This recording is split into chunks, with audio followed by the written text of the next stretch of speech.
बघा इकडं,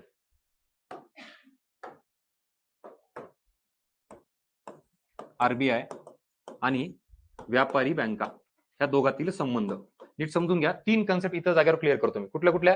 bank rate, repo rate, reverse repo rate, 3 concept. ज्या वेळेला बघा ॲरो कुठं चाललाय बघा, आरबीआय कडून बँकेकडे. सरळ सरळ बँक दर म्हणजे आरबीआय व्यापारी बँकांना ज्या दराने कर्ज पुरवठा करते त्या दराला काय म्हणायचं? बँक दर. हे जे कर्ज आहे ह्याच्यावरचा जो व्याज दर आहे त्यालाच काय म्हणायचं? Bank rate. सरळ डेफिनेशन आहे, पीओक्यू बरं का, कंबाईन आलेला. बँक दर म्हणजे काय?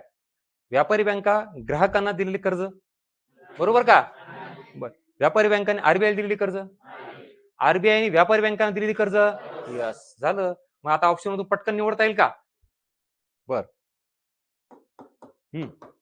Repo rate. रेपो रेटची डेफिनेशन आता एक्झॅक्टली व्यापारी बँक कोणाला कर्ज देणार? हा, व्हेरी गुड. असंच उत्तरावर ठाम राहायचं. रेपो रेट मध्ये सुद्धा आरबीआय कोणाला कर्ज देते? म्हणजेच ह्या दोन कन्सेप्ट कशा आहेत? सारख्या आहेत. ह्या दोन कन्सेप्ट मध्ये कोण कोणाला कर्ज देतं? आरबीआय व्यापारी बँकांना कर्ज देतं. आता उलट सुलट असंही होऊ शकतं. हेच वाक्य उलटून विचारतो मी. बँक रेट असेल किंवा रेपो रेट असेल, व्यापारी बँका आरबीआय कडून ज्या दराने कर्ज घेतात त्याला बँक दर म्हणायचं. हा, एक्झॅक्टली. त्यासाठी अर्थनीती पॅटर्न जॉईन करा. हे जे हे मी इथंच सांगतो. तुम्हाला काय माहिती असतं? एकच, सर सरळ विचारत नाही आयोग. सरळ असला असती परीक्षा तर तूच नाही सगळेच पास झाले असते ना. आणि हे तर जमलं पाहिजे. बघा, आरबीआय व्यापारी बँकांना कर्ज देते म्हणजे बँक दर, व्यापारी बँका आरबीआय कडून कर्ज घेते म्हणजे बँक दरच. पण आपल्याला काय असतं माहिती का, पहिल्यापासून ते नको त्या गोष्टीत वाकड्यात जायची लई सवय असते. इकडे वाकड्यात जायला पाहिजे, कारण असेच वाक्य फिरून काहीतरी करून त्याचा अर्थ जर काढता आला की तुम्ही जिंकले. आणि मग पुन्हा नका म्हणून सर आयोगाने असं काहीतरी विचारलं मला कळालंच नाही त्या ह्याच्यात, त्यात एका तासात त्या प्रेशर मध्ये त्या स्पीड मध्ये तर अजिबात कळत नाही. काही काय पीओ मी शेवटी तुम्हाला दाखवणार आहे त्याच कारणामुळे. बर, हे इथं झालं. आता तिसरा घटक कुठला? Reverse repo rate. आता रिव्हर्स रेपो मध्ये रिव्हर्स उलट नावच आहे त्याचं, उलट रेपो दर म्हणल्यानंतर आता कोण कोणाला कर्ज देतं? व्यापारी बँका आरबीआयला ज्या दराने कर्ज देतात त्याला काय म्हणायचं? रिव्हर्स रेपो दर. म्हणजेच आरबीआय व्यापारी बँकाकडून ज्या दराने कर्ज घेते त्याला काय म्हणायचं?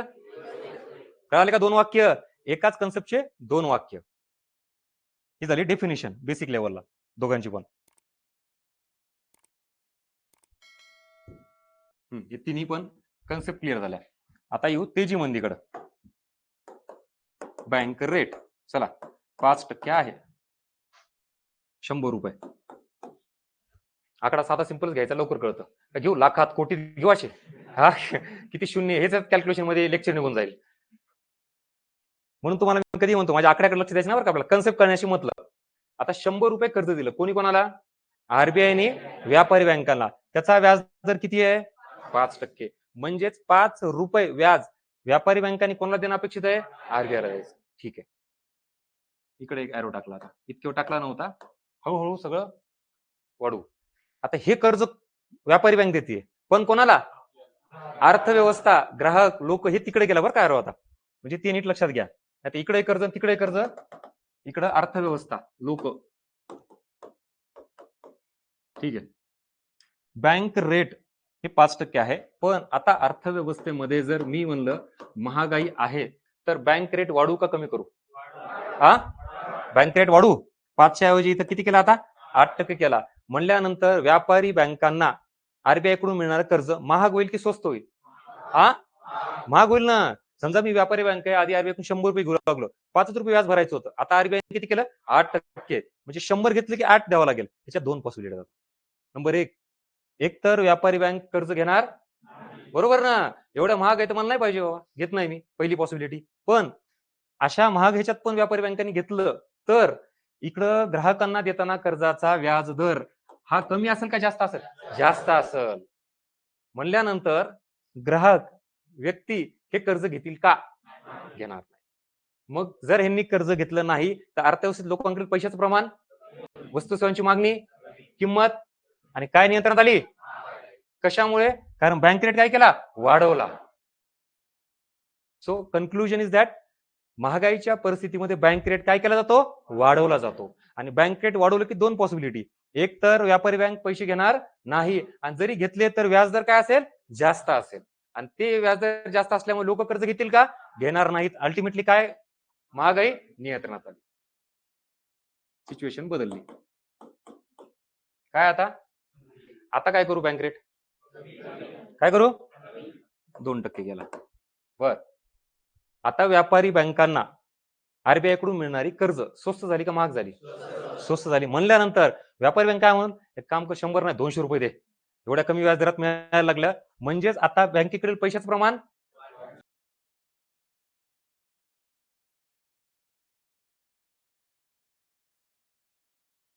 कर्ज देण्याची क्षमता, अर्थव्यवस्थेत पैशाचं प्रमाण, वस्तू सेवांची मागणी. आता मागणी वाढली की बरोबर लोकांकडे पैसा गेला, डिमांड वाढली, प्रोडक्शन, इन्व्हेस्टमेंट वाढेल का नाही? रोजगार निर्मिती, बेरोजगारी, राष्ट्रीय उत्पन्न काय दूर झालं? कशामुळं? बँक रेट काय केला? हा, लक्षात घ्या, हे सगळे हे सगळं तिथं काही सेकंदात इथून सुरुवात केली की तिथे पण पोहोचले पाहिजे. असं हळूहळू नाही, तिथं लिहित बसणार, डायग्राम काढत बसणार बरं का तुम्ही. नाहीतर तिथं सरांनी असंच सांगितलं, मग बघ तुम्ही सीआरआर वाढवला काय होतो, असं बघा 1 तास होतंय. तू एकाच प्रश्नात सीआरआर वाढून बसला आणि पेपर संपून गेला. हे सगळं पटापट तिथं प्रोसेस झाली पाहिजे, त्याच्यासाठी हे रिव्हिजन घेतोय मी. सीआरआर, एसएलआर, बँक रेट, कुठल्याही गोष्टी काय वाढवल्या आणि काय परिणाम होतील हे डायग्राम सेट इथे सांगितलं, तिथं पटकन क्लिअर झालं पाहिजे. चला,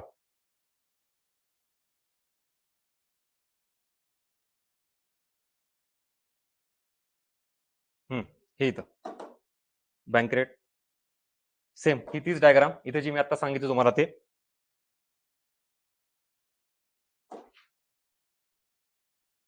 हे रेपो व्यवहार जे आता मी सांगितलं.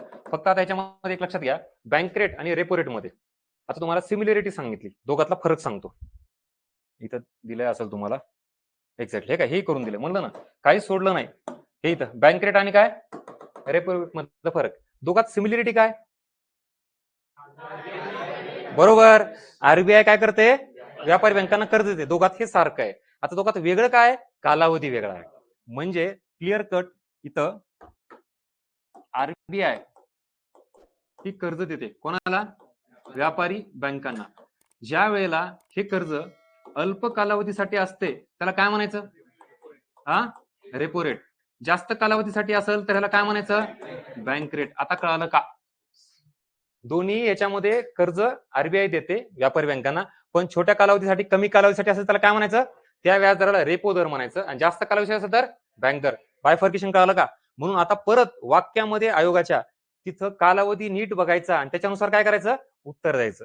नाही तर उगाच सरांनी सांगितलं की आरबीआय व्यापारी बँकेला कर्ज देते, बँक रेटच आहे, कोणी सांगितलं? अल्प कालावधी असेल तर उत्तर काय येईल? हे लक्ष कोणी द्यायचं? तुम्ही बघा म्हणा सर काय असेल ते. आता परत सांगतो, मार्क वाढवायचे असतील तर असंच अलर्ट राहिलं पाहिजे. उगाच माहिती वर आहे तसं नाही चालत.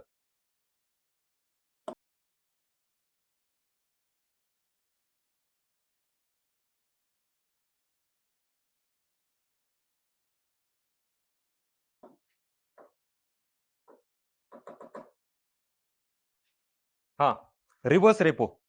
आता याच्यामध्ये इथे एक डायग्राम हे करून देतो तुम्हाला. ही परत सेम आरबीआय आणि इकडं बँक. Reverse repo rate. आता बँक रेट झाला, रेपो रेट झाला, आता रिव्हर्स रेपो रेट म्हणल्यानंतर ऍरो कुठून कुठं? बरोबर का? आणि याचा जो व्याज दर आहे त्याला काय म्हणायचं? Reverse repo rate. बर, इकडं हे कोणाला कर्ज? इकडं मंदी आणि इकडं महागाई, तेजी. स्टेटमेंट नीट आहे का? अर्थव्यवस्थेत महागाई आहे. समजा रिव्हर्स रेपो रेट इथं 5% फॉर एक्झाम्पल. त्याची डेफिनेशन काय? कोण कोणाला कर्ज देतं? बँका आरबीआयला कर्ज देतात. त्याचा जो व्याज दर आहे त्याला काय म्हणायचं? Reverse repo rate. मग अर्थव्यवस्थेत जर महागाई असेल तर रिव्हर्स रेपो रेट, आता उलट आहे बरं का, रेपो रेटच्या उलट आहे, तर मग काय वाढवू की कमी करू महागाईच्या परिस्थितीत? एक्झॅक्टली. आता इथं नीट कस लागतो, नीट समजून घ्या. इकडे बघा, आता उत्तर ज्यांनी ज्यांनी दिले त्यांनी लक्षात द्या. इकडं महागाई काय करायची आपल्याला म्हणल्यावर अर्थव्यवस्थेतलं पैशाचं प्रमाण, बरोबर का, लोकांकडील पैशाचं प्रमाण, बँकेची कर्ज देण्याची क्षमता कमी झाली पाहिजे ना. म्हणजे बँकेने कर्ज काय केले पाहिजे, बरं, ते कमी करण्यासाठी बँकेकडील पैशाचं प्रमाण काय झालं पाहिजे, कमी झालं पाहिजे का नाही. मग इथं विषय असा आहे, जर हे जर 8% केलं, रिव्हर्स रेपो रेट 5च्या ऐवजी 8% केला, तर मला सांगा, मी व्यापारी बँक आहे, मी आरबीआयला 100 रुपये दिले की आधी मला किती रुपये मिळायचे, 5. आता आरबीआय काय म्हणते, काम करतो 8 रुपये देतो. तर मग मी व्यापारी बँक म्हणून माझ्याकडे जे 100 रुपये आहेत, तर मला 2 पर्याय आहेत. एक तर मी आरबीआयला कर्ज देईल, नाहीतर ग्राहकाला कर्ज देईल. आता ग्राहकाला कर्ज दिल्यावर व्याज दर जास्त मिळेल मला, पण इनसिक्युरिटी आहे. समजा यांना पैसे दिले आणि गेले पळून, तर बुडालं ना. ही एक आहे का नाही. बर, आता आरबीआय दिल्यावर फायदा काय, एक तर आधीच्या तुलनेत मला काय मिळतंय, व्याजदर जास्त मिळते, आणि वरून काय, सेफ्टी, सिक्युरिटी आहे का नाही. म्हणल्यानंतर हे जर इथं रिव्हर्स रेपो रेट वाढवला, तर आता व्यापारी बँक कोणाला पैसे देईल, मान्य आहे का. आता बँकेकडील पैशाचं प्रमाण, कर्ज देण्याची क्षमता, लोकांकडे पैसा कमी, मागणी कमी, किंमत कमी, आणि म्हणजेच महागाई नियंत्रित करण्यासाठी रिव्हर्स रेपो रेट काय करायचा आहे.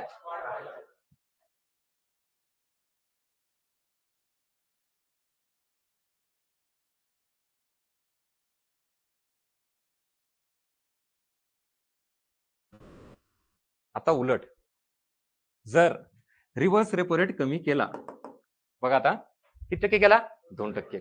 मी व्यापारी बँक, 100 रुपये माझ्याकडे, परत आरबीआयला द्यायचा आहे की ग्राहकाला द्यायचा आहे. तर मग मी आधी आरबीआयला दिल्यानंतर मला डायरेक्ट 8 रुपये मिळायचे 100 रुपयाला. आता आरबीआयने काय म्हणलं, 2%.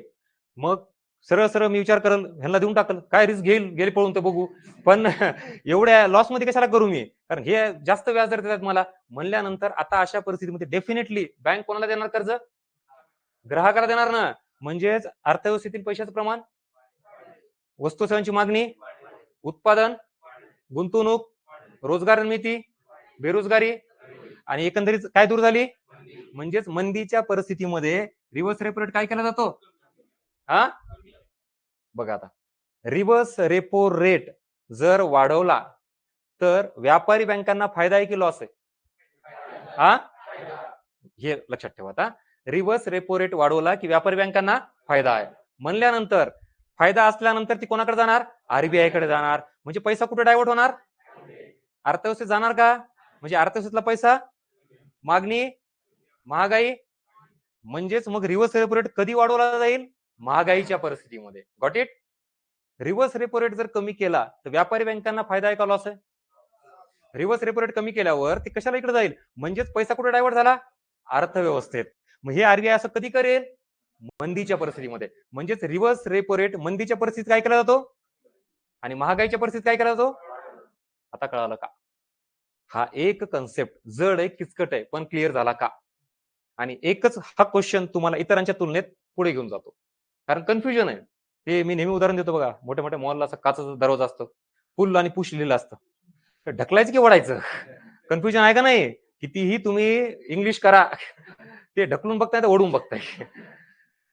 पण इथं चान्स नाही, गोल करून बघतो. आयोग पण म्हणतो पुढच्या वर्षी बघतो, ह्या वर्षी बस तसंच. त्यामुळं इथं आपल्याला चान्स नाहीये. जर तरला कन्फ्युजन झालं, सर मला असं वाटलं, तसं वाटलं, तेजी मंदी, मुळात हेच तर सगळं आहे की इथं क्लिअर झालं की परीक्षेमध्ये बरोबर विधान चुकी बरोबर ठरवता यायला पाहिजेत. So this is all about CRR, SLR, bank rate, repo rate आणि रिव्हर्स रेपो रेट. क्लिअर झालं का. Understanding with application.